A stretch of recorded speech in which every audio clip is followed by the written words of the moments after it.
Good morning, good morning, good morning, good morning po sa ating lahat. Isang panibagong umaga na naman po ang ating masasaksihan. Ayan po, narito po ako ngayon sa aming evacuation center na kung saan ginagawa na po nila ang diki sa likod. Ayan po, masasaksihan nyo po. Nilagyan na po ng nakasalansan na po yung mga adobe. Ayan.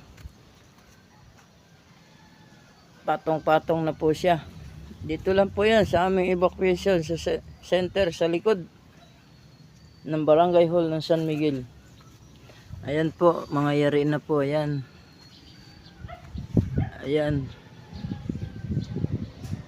May makikita na po kayong kayarian. Ayan. Nagmerienda lang po yung